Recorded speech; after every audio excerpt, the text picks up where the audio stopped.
사드 THAAD 고고도 미사일 방어 체계 배치 여파에다 해외 여행객가 지 늘면서 지난해 서비스 수지 적자가 사상 최대를 기록했다.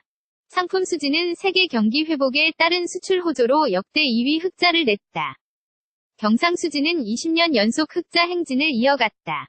한국은행이 오늘 5일 발표한 2017년 국제수지잠정을 보면 지난해 서비스 수지는 344억 7천만 달러 적자였다. 역대 최대 적자 규모다. 서비스 수지 적자는 2015년 149억 2천만 달러, 2016년 177억 4천만 달러로 해마다 역대 최대를 기록하고 있다. 이런 서비스 수지 적자는 여행 수지 부진 탓이 크다. 지난해 여행 수지는 171억 7천만 달러 적자를 냈다. 여행 수지 적자 규모는 역대 최대였던 2007년 158억 4천만 달러 기록을 넘어 최대 적자 기록을 다시 썼다. 중국의 사드 보복에 따라 지난해 중국인 입국자가 48.3%, 전체 입국자 수가 22.7%. 줄어든 반면 내국인의 해외여행이 늘면서 출국자 수는 18.4% 증가한 탓이다. 건설 수지는 77억 1천만 달러 흑자였다. 하지만 유가 하락으로 국내 기업들의 해외 수주 텃밭이던 중동 지역에서 발주가 줄어들면서 한 해 전 95억 6천만 달러보다 흑자 폭이 줄었다. 운송 수지도 53억 달러 적자로 역시 사상 최대였다. 글로벌 해운업황 부진과 국내 해운업계 구조조정의 여파다. 급료 임금과 배당, 이자 등 소득을 가리키는 본원소득 수지는 지난해 1억 2천만 달러 흑자를 기록했다. 서비스 수지와 달리 상품 수지는 1,198억 9천만 달러 흑자를 기록해 2015년 1,222억 7천만 달러에 이어 역대 2위의 흑자를 냈다. 세계 경기 회복세, 반도체 시장 호조에 힘입어 수출이 늘어난 영향이 컸다. 수출은 5,773억 8천만 달러로 1년 전보다 12.8% 증가했다. 국제수지상 수출이 전년과 비교해 증가한 것은 2013년 2.4% 이후 처음이다. 수입은 4,574억 9천만 달러로 16.4% 늘었다. 수입 역시 2011년 34.2% 이후 6년 만에 증가세로 전환했다. 경상수지는 784억 6천만 달러 흑자였다. 경상수지는 1998년부터 20년 연속 흑자 행진을 이어갔다. 다만 서비스 수지, 본원소득 수지 악화 등으로 2016년 992억 4천만 달러보다 흑자 폭이 축소됐다.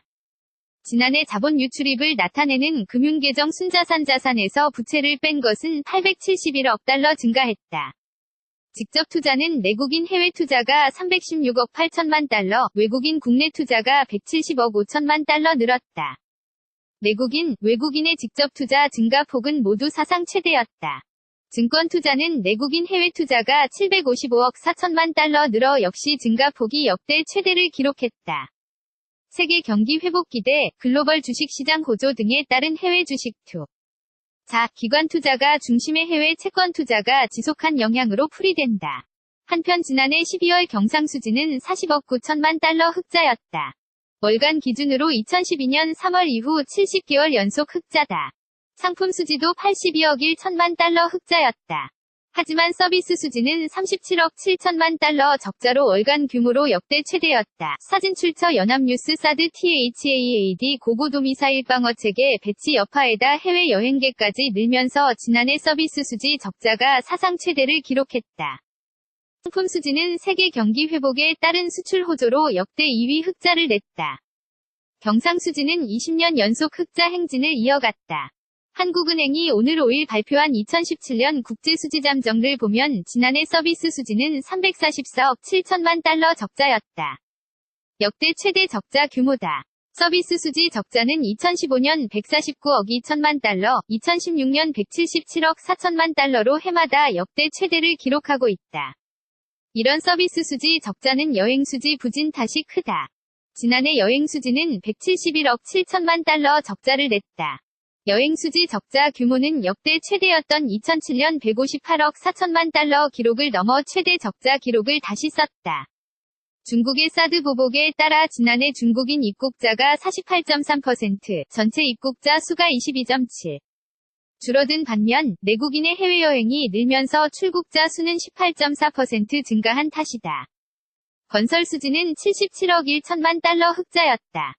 하지만 유가 하락으로 국내 기업들의 해외 수주 텃밭이던 중동 지역에서 발주가 줄어들면서 한 해 전 95억 6천만 달러보다 흑자 폭이 줄었다. 운송 수지도 53억 달러 적자로 역시 사상 최대였다. 글로벌 해운업황 부진과 국내 해운업계 구조조정의 여파다. 급료 임금과 배당, 이자 등 소득을 가리키는 본원소득 수지는 지난해 1억 2천만 달러 흑자를 기록했다. 서비스 수지와 달리 상품 수지는 1,198억 9천만 달러 흑자를 기록해 2015년 1,222억 7천만 달러에 이어 역대 2위의 흑자를 냈다. 세계 경기 회복세, 반도체 시장 호조에 힘입어 수출이 늘어난 영향이 컸다. 수출은 5,773억 8천만 달러로 1년 전보다 12.8% 증가했다. 국제수지상 수출이 전년과 비교해 증가한 것은 2013년 2.4% 이후 처음이다. 수입은 4,574억 9천만 달러로 16.4% 늘었다.